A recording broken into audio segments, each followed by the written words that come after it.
Buy low, sell high. Conventional wisdom says the only way to trade is to go long. But short selling, going short or shorting, is a way to trade if you think a market will fall. The aim, sell high and buy low. But how can you sell something you don't actually own? Well, let's take Rio Tinto.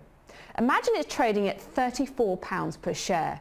You think the price will drop, so you short sell 100 shares at a value of £3,400. To do this, you effectively borrow them from your broker.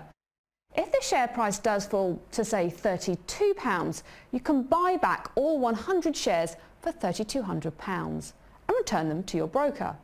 The difference, £200, your profit, less any fees or commission.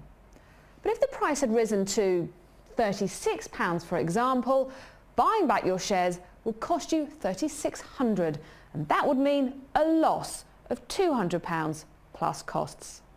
Remember, you always need to buy the shares back at some point as they still belong to your lender.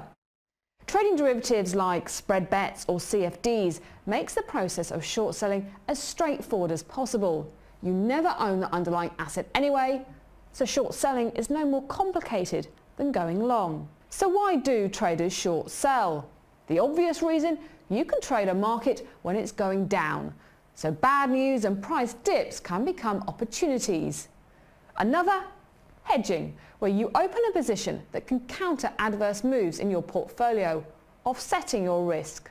For example, if you have long positions on several Nikkei 225 companies, you could use a CFD to short sell the Nikkei index as a whole, which could reduce the impact on your bottom line if your Japanese shares start dropping in value. So short selling has its advantages, but there are potential downsides too.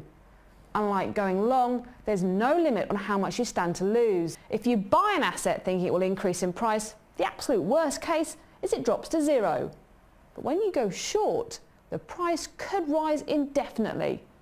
This makes it important to use stops to limit your losses. So the risks are there, but if you approach with care, the opportunities provided by short selling really can add another dimension to your trading.